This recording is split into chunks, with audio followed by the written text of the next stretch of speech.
But I just saw the Wait a minute, was the rat dead or alive? rat was dead. It was a deceased rat, okay. The one that the man that dropped it off, that rat, he was still alive.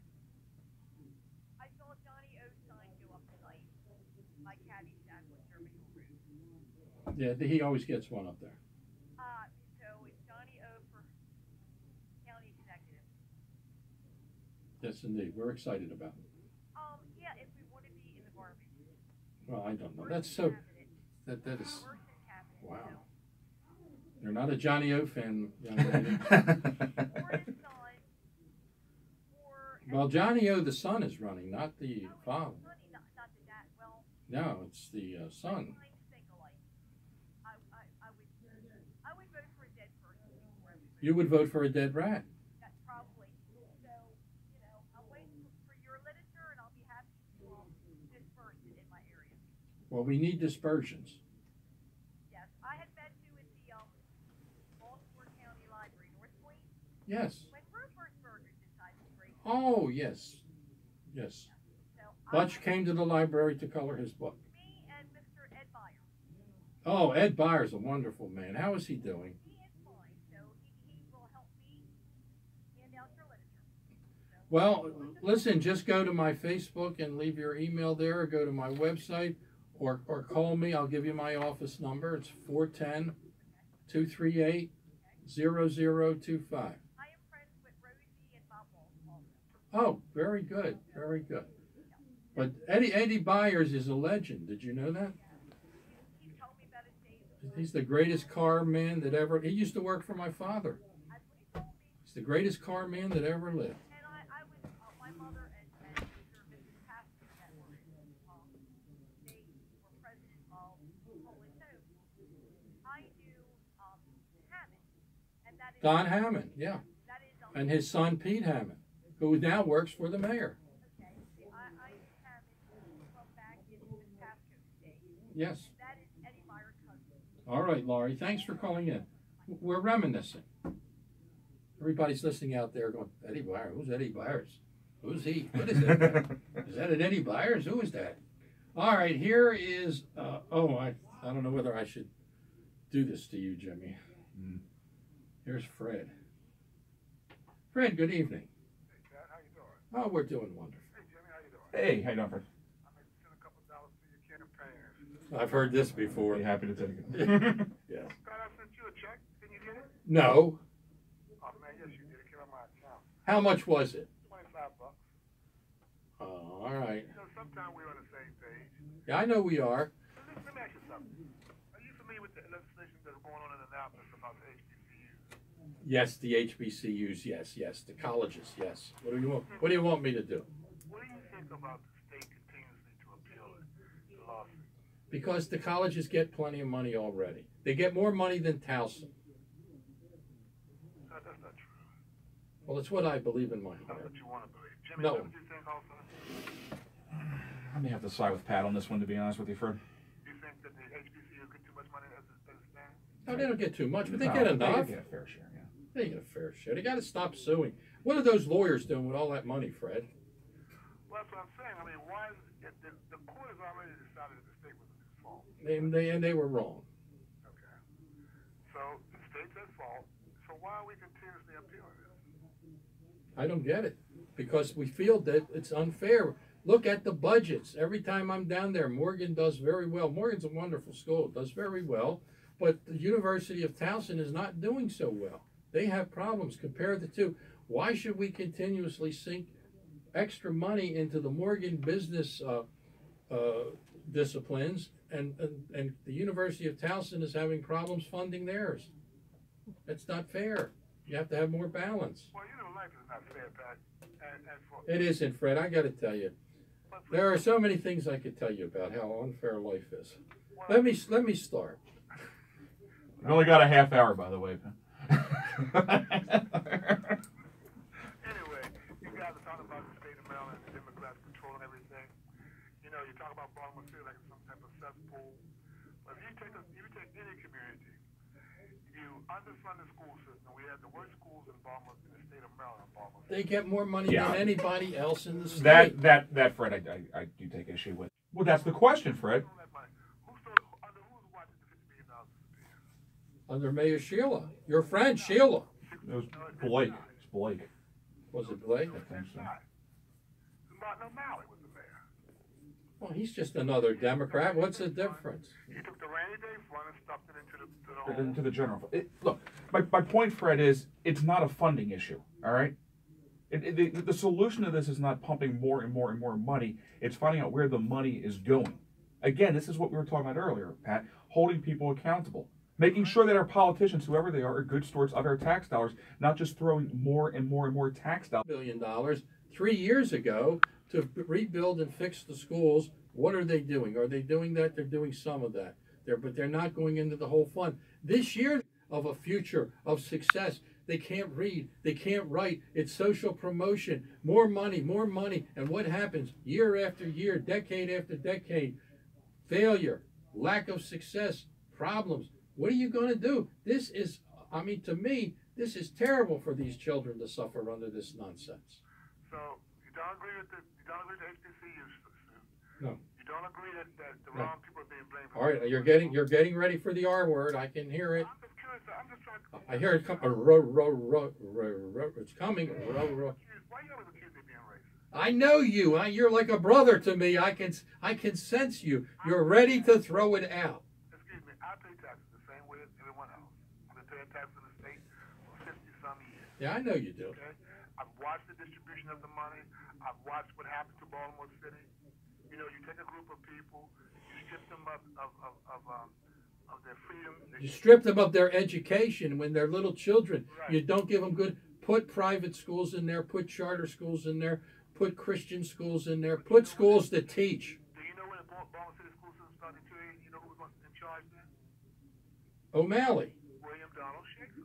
Well, listen, the school. The school system started deteriorating. I lived here. Yeah, I know, but I'm not telling you what I heard. I'm telling you what I know for a fact.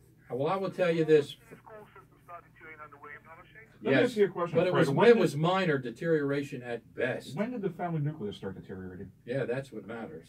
When did that start? Yeah. The New Deal from Lyndon Baines Johnson. You got it. Okay. You got it. So this has been so. You take a group of people, you victimize them with all kind of bull crap, and then you actually blame them for the problem. Well, That's Hold on a second. Wait.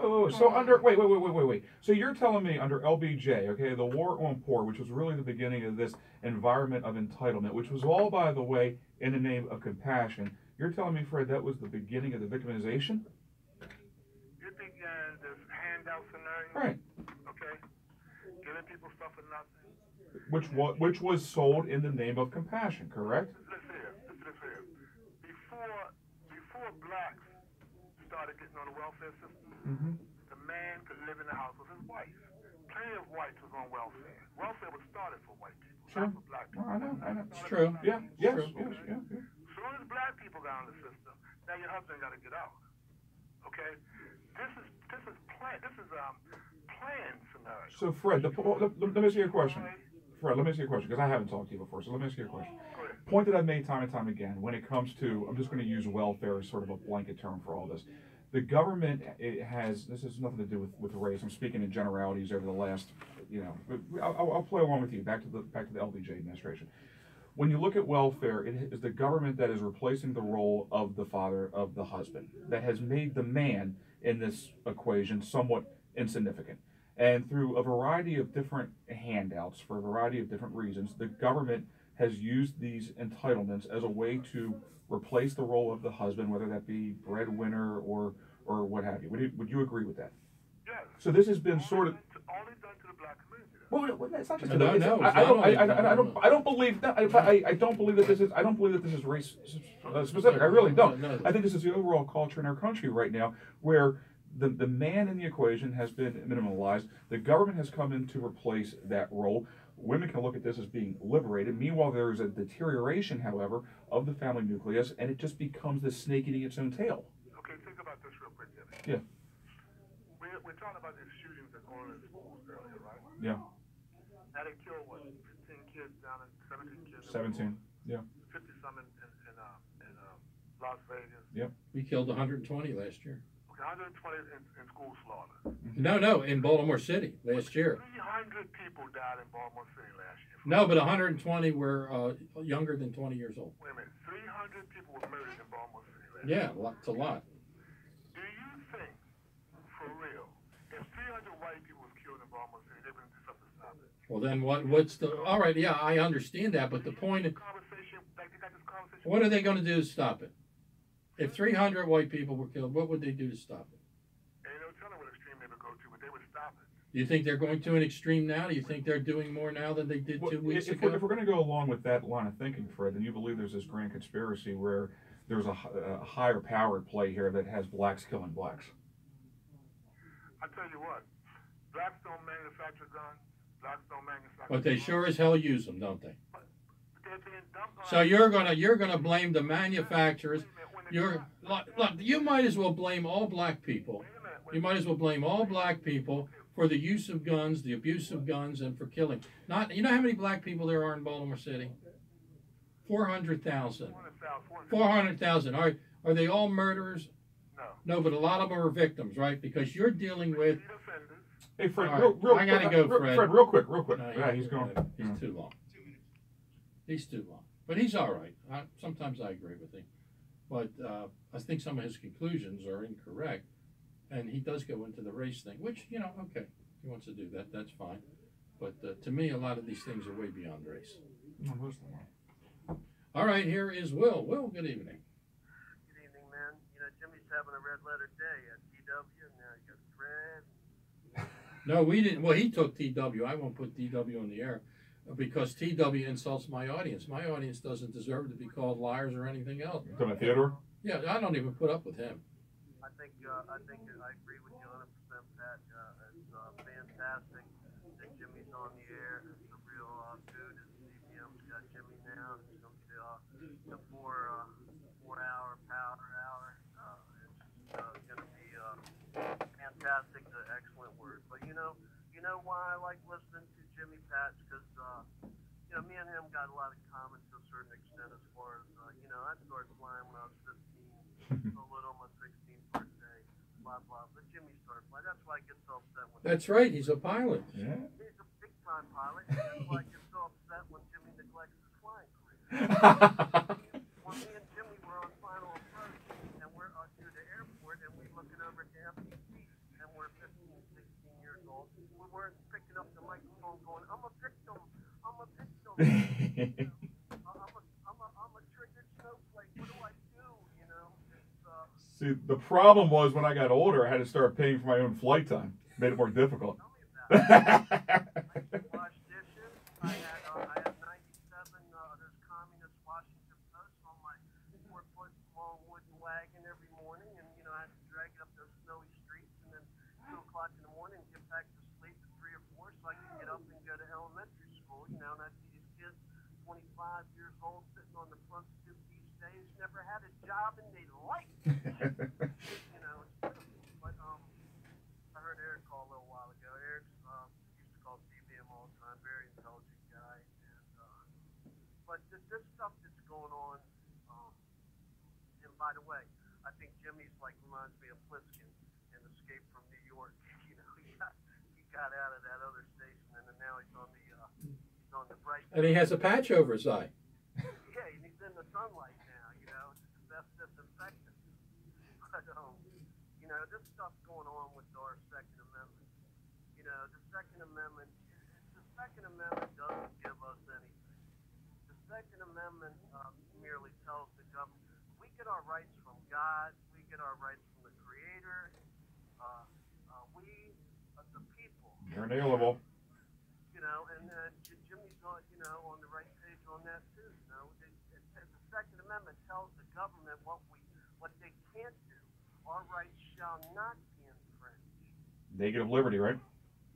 All right, Will, listen, Thank you, Will. I got to take a break, my friend. So we'll be right back. Jimmy Mathis and Pat McDonough, I think. I plan on booking you again, Jimmy, by the way. I'm going to talk to Pat about that. What? Booking Jimmy again on the show. Anytime. He's good. He's He good. has his own show. I knew that. I knew that. That's good too. I think I'm going to book me on the show. It's all your fault, Jimmy. Well, my fault. It's a self-cleaning oven. Did I tell you when I said that on here? Are we live? I'm trying to turn it off that way.